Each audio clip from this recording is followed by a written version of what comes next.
Good morning students, welcome to online classes DEO Nalgonda. We are discussing about the 5th chapter, that is the Indian rivers and water resources. 5th chapter, already we are discussed chapter 1, that is the physiographic units. Consequence of that chapter, we are end of the geography part in the paper 1, that is the 5th chapter, Indian rivers and water resources. First of all, we are concentrate on the Indian rivers. Basically, Indian rivers are based on the origin, based on the physiographic units. We can divide into the two ways. Indian rivers are divided in two ways. One way is based on the physiographic unit, another way is based on the origin of the rivers. Based on the physiographic units, rivers are three types: Indus rivers, peninsular rivers and Ganga river, that is the Indo-Gangetic plain. Based on these three physiographic units, we have to be divided into the three types of the rivers. Another type of the rivers is based on the origin. Based on the origin, broadly Indian rivers are two types: the Himalayan rivers, second one is the peninsular rivers. The Himalayan rivers are origin from, it is starting from the Himalayas. So, this where it is as coming from the Himalayas, that water has coming down, along with that water, ice and snow also melting. That is why these Himalayan rivers is completely floating entire the year 364 days. That is why Himalayan rivers also we can call it as a perennial rivers. Himalayan rivers also we can call it as a perennial rivers. Why? Because this water has floating from throughout the year because of the ice and snow has melting, which one is coming from the very height of the hills. And perennial rivers is nothing but these rivers is floating from the only rainy season. Throughout the year is water is not available. That is why these peninsular rivers are, we can call it as a non-perennial rivers.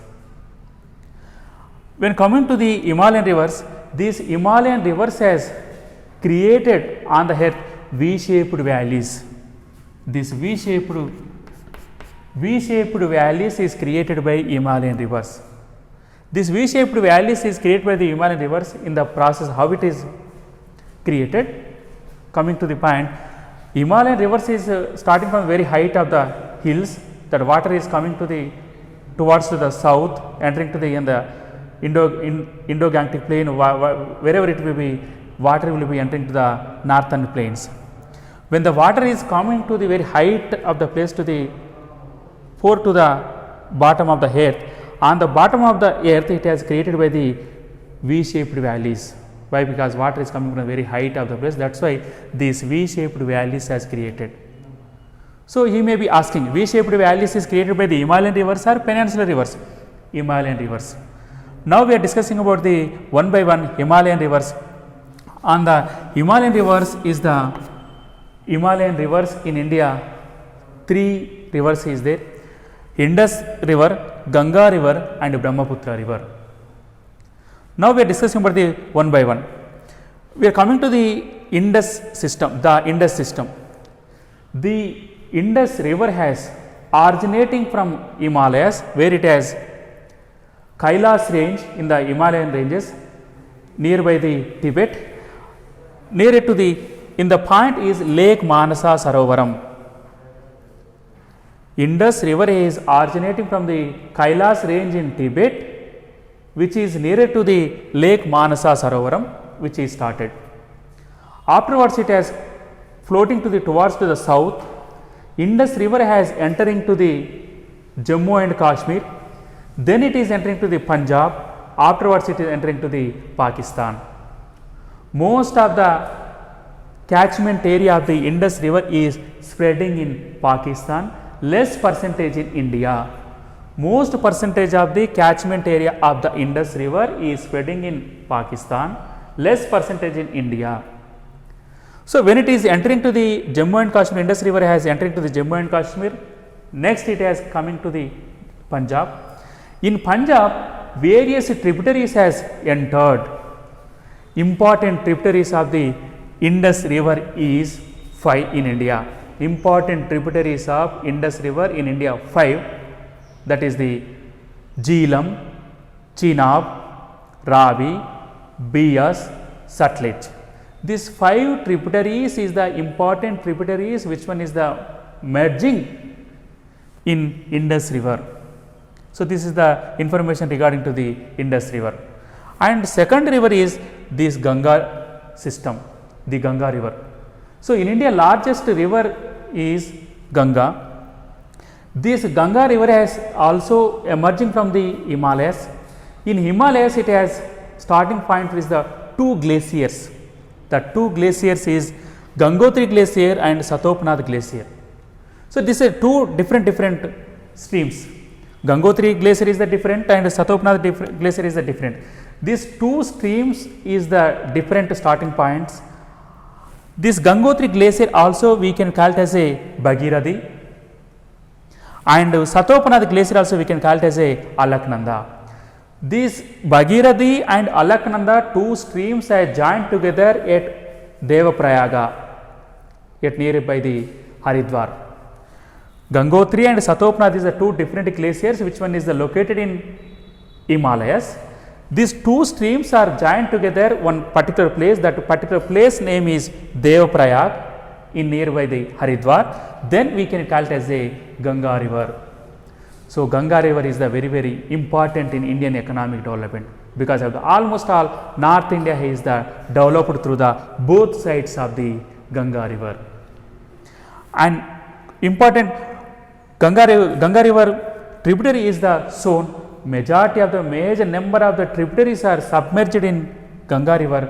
Some tributaries coming from the north side, some tributaries coming from to the South Indian also. Betwa, Ken, Son, these are all the which one is flowing from the South Indian. And third river is the Brahmaputra system.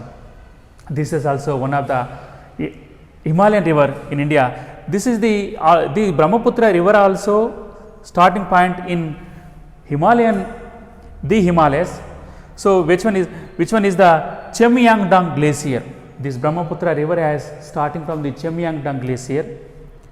From that starting point to the it has entering to the it has floating from the towards the east almost all 600 above kilometers as it has flowing. Then it has entering to the Arunachal Pradesh. When the Brahmaputra river has entering to the Arunachal Pradesh, first we can call it as a Siang, then it is called as the Dihang. After from the Arunachal Pradesh, it has entering to the Assam Valley. So this almost all northeastern states has covered, major states, and important the tributaries of the Brahmaputra river is Dibang and Lohit. So this is the important Himalayan rivers. These 3 is the 3 Himalayan rivers. And next we are going to the rivers, peninsular rivers. Peninsular rivers is also, which means why we can say peninsular rivers? These rivers is flowing in peninsular plateau. Peninsular plateau. Already we know that we are learned in the first lesson. Peninsular plateau is located in South India. That's why these peninsular plateau rivers. Peninsular rivers now we are discussing. So this peninsular rivers is almost all each and every river has discharged into the Bay of Bengal. Now we are discussing about the peninsular rivers. Here important rivers is Godavari, Krishna, Kaveri,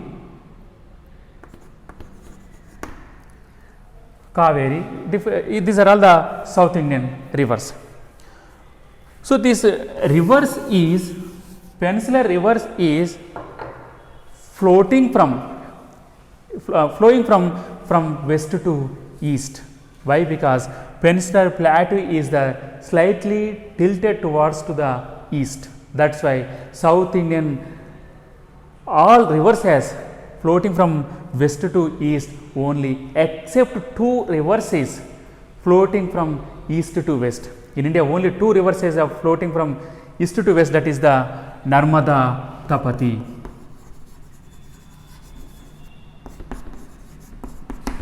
Narmada, Tapati. So, these two rivers is flowing from the east to west, which one is these two rivers is discharging to the Arabian Sea, and remaining in South Indian rivers as discharging to the Bay of Bengal. Now, we are come to the Godavari river. Just we are, he has not given to the much more information in our textbook, but we can learn little bit of about the Godavari river. Godavari river has starting point in Maharashtra, that is the Western Ghats, which one is nearer by the Nasik Trayambak.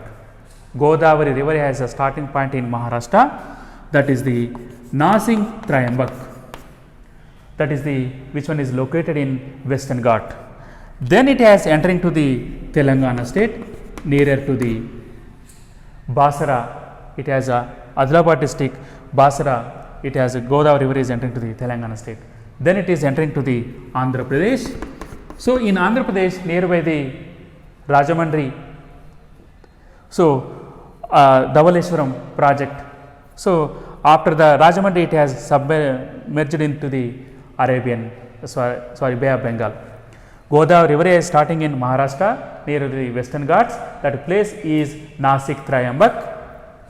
Then it is entering to the Telangana at Basra temple, Adilabad district. Then it is entering to the Andhra Pradesh, that is the West Godavari district. Then it is divided into the 7 parts. It is entering to the Bay of Bengal. This is the floating area of the regarding to the Godavari river. Godavari river is the largest river in South India. So, important tributaries of the Godavari river is Manjira, Shabari, Seeleru, Pranayita. These are all the important tributaries of the Godavari river. When it comes to the Krishna river, Krishna river also very important river in South India, which one is this Krishna river also originating from the Western Ghats in Maharashtra, which one is a particular place is the Mahabaleshwaram. So, it has a Krishna river, a starting point is the Maharashtra, that is the Mahabaleshwaram in Western Ghats. Later it has entering to the Karnataka state, later it has entering to the Telangana state, later it is entering to the Andhra Pradesh. So, this is the Krishna river floating area. Maharashtra, it is the Mahabaleshwaram, later it has entering to the Karnataka state, later it is entering to the Telangana state, lastly it has entering to the Andhra Pradesh, which one is entering to the Guntur. So, the important tributaries of the Krishna river is Tungabhadra,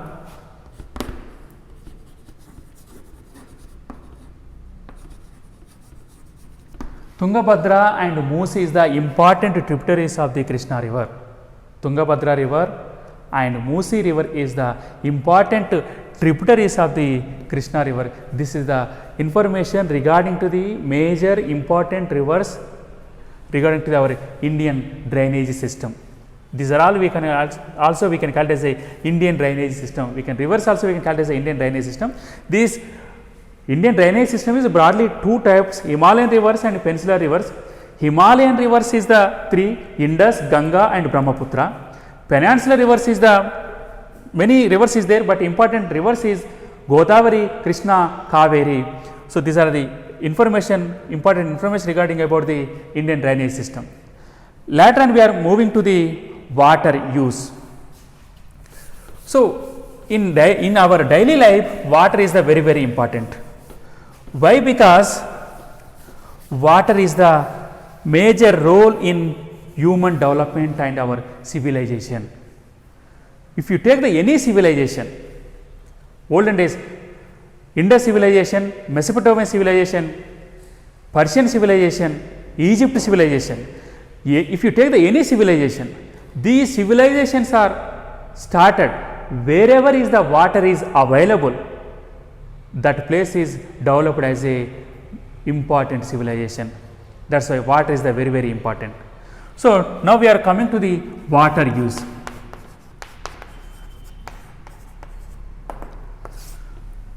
So, that is why in human daily activities and many things this water is a very important. So, before the going to the water use, we should learn the important points regarding to the surface flow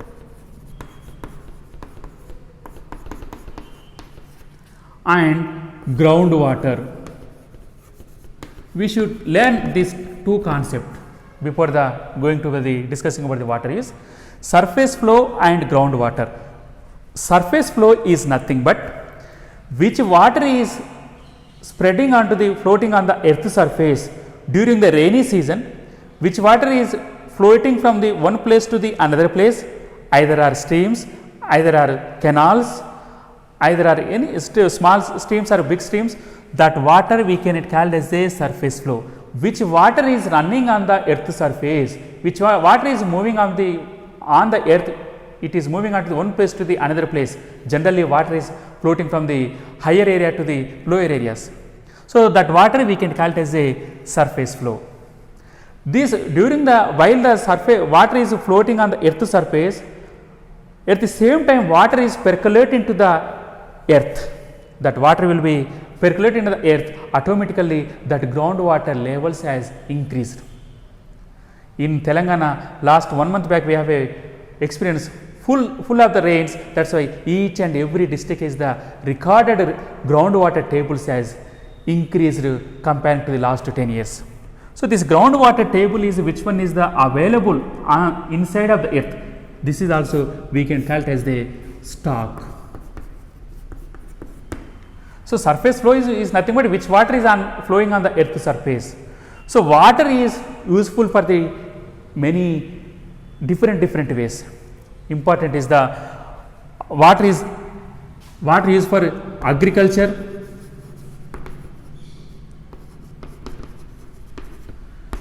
domestic purpose,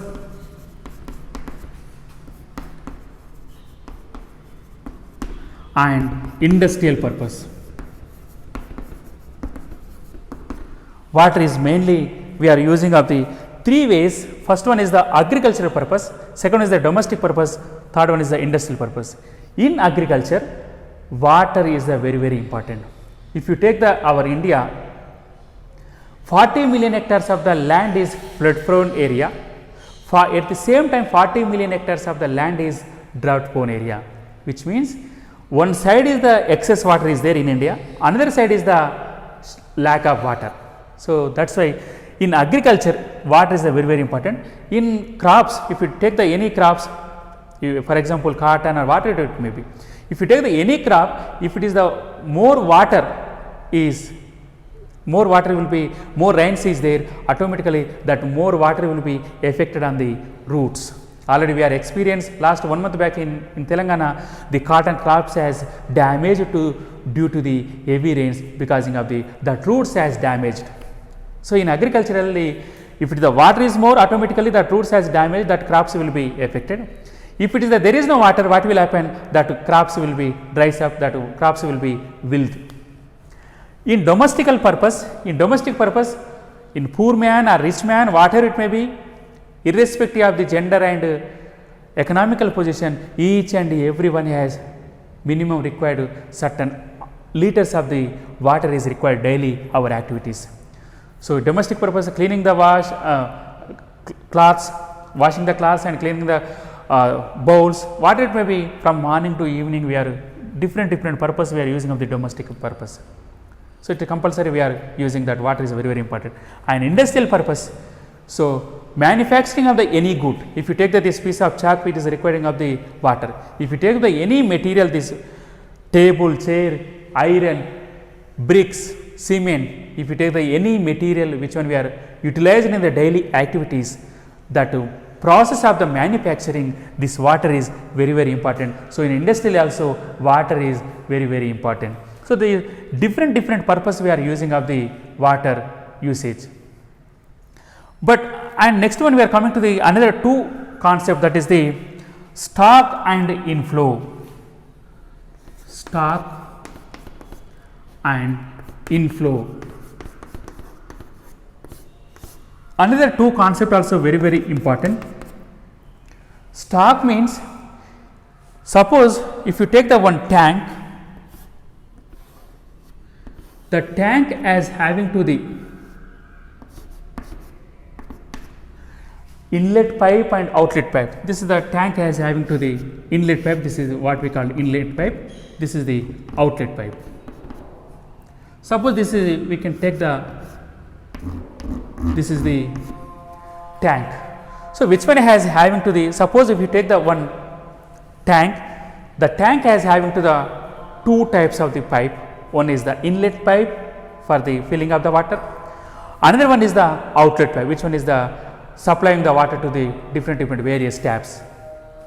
So inlet pipe is the filling of the tank with the water, and outlet pipe is the tap is distributing of the water. So this water is coming and it is going to the different various taps. If you take the any particular point of time in the morning 8 o'clock, how many liters is available in this tank, that is we can call it as the stock. If you take the any point of time, how many liters are available in any particular tank, that water we can call it as the stock.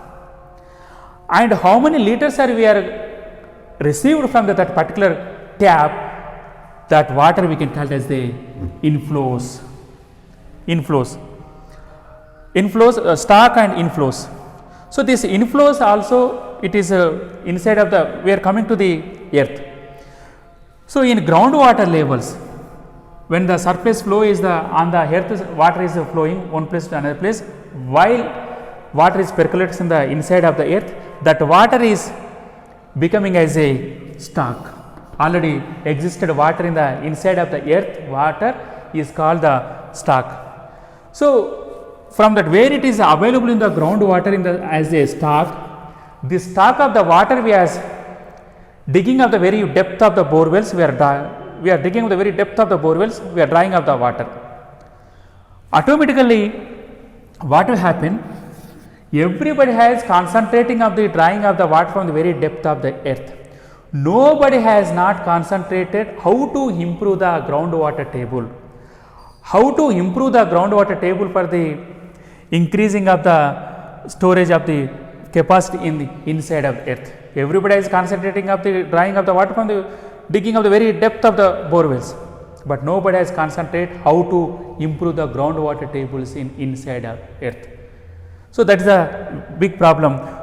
Surface flow is the earth surface, groundwater is the inside of the earth, stock is the any particular time how many liters is, how much water is available in the inside of the earth or water it may be, and inflow is the which water is coming from the that tank, that water we can call as the inflow.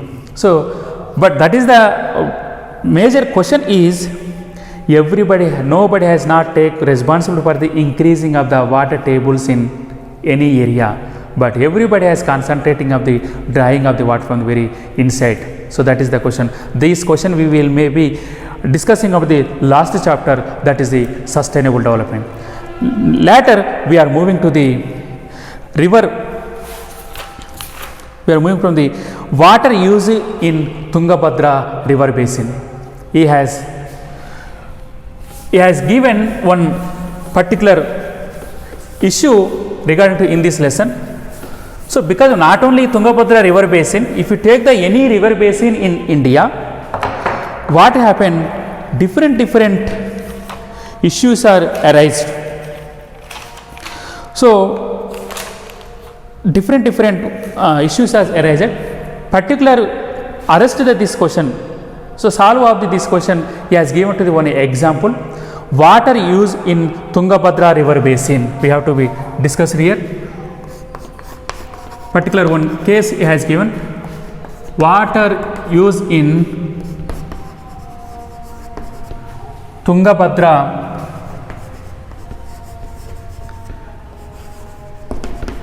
river basin.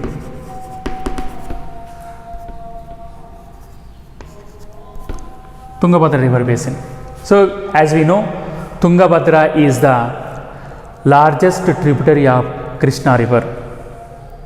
So basically Tungabhadra river has originated from the Western Ghats, we know that. So this Tungabhadra, basically Tungabhadra river water has sharing by the 3 states. Tungabhadra river basin, that is Tungabhadra river water has sharing by the 3 states: Karnataka, Telangana and Andhra Pradesh. These 3 states are utilizing this Tungabhadra river basin water.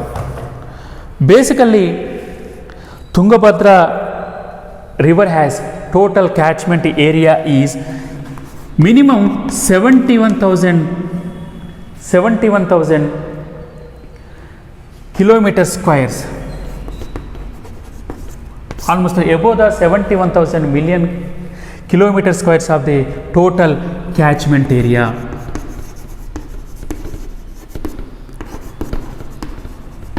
Catchment area, you are understanding this particular word.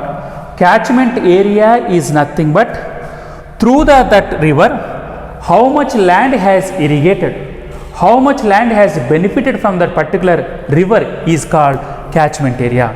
From the Tungabhadra river, more than 71,000 kilometer squares land has irrigated, benefited. But among the 71,000 million kilometer square area, 57,000 kilometer square area belongs to the Karnataka state. So the Tungabhadra river basin total capacity is the 71,000 kilometer square area.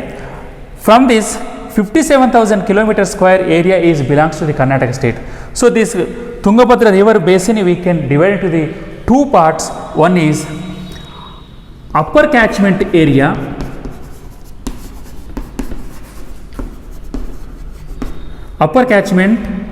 and middle catchment.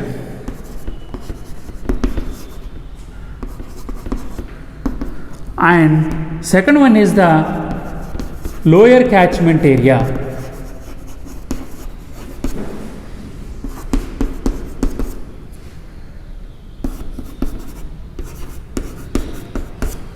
So this Tungabhadra river has having to the 2 types of the river basins.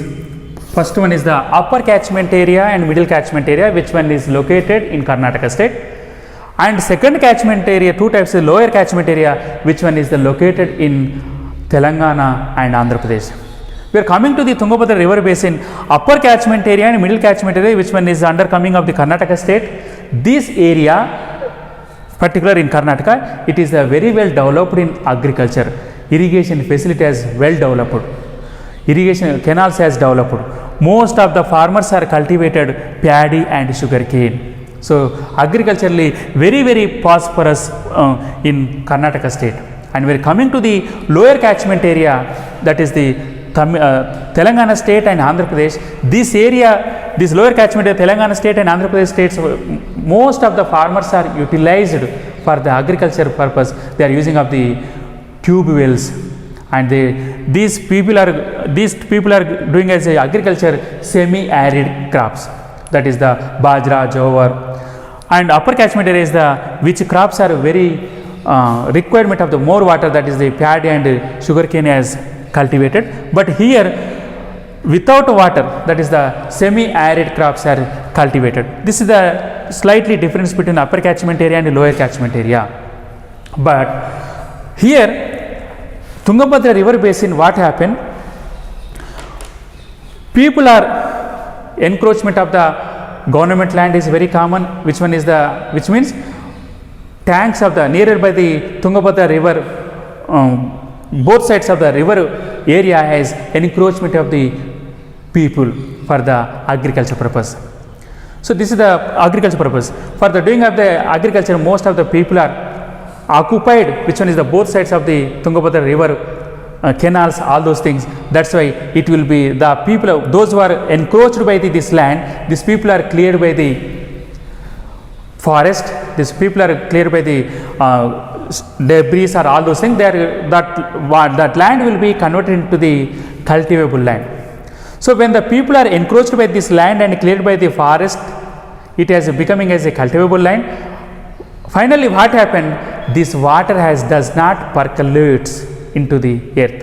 Automatically, this groundwater has decreased in lower catchment area, and also it will be leads to the what happened. Sometimes it is becoming as a flash floods, which means suddenly floods has came. We are experiencing Kurnool district Sunkesla barrage, which one is the part of the Tungabhadra river basin. During the 2012 or during the Rajshekhar Reddy period, Kurnool town city has facing up the challenge of the floods during that 2010, I think, heavy rains. So this is the problem. Encroachment of the land also one of the problem is sudden floods also occurring. That is one of the result. And here Tungabhadra dam capacity has having to the 3,766 million cubic meters.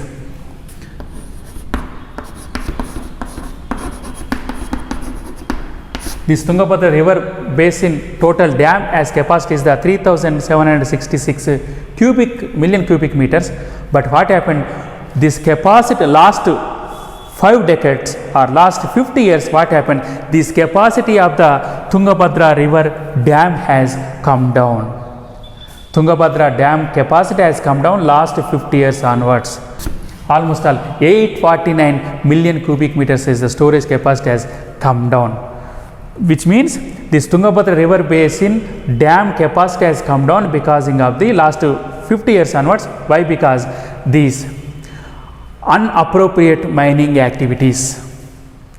Nearby the Tungabhadra river basin, Sandroos and manganese, Kudremukh iron ore and Sandroos manganese. This iron ore they are not following of the proper management. That's why waste materials, all those things is reaching to the Tungabhadra dam. Automatically, this dam capacity is almost all 849 million cubic meters has come down. Okay, thank you.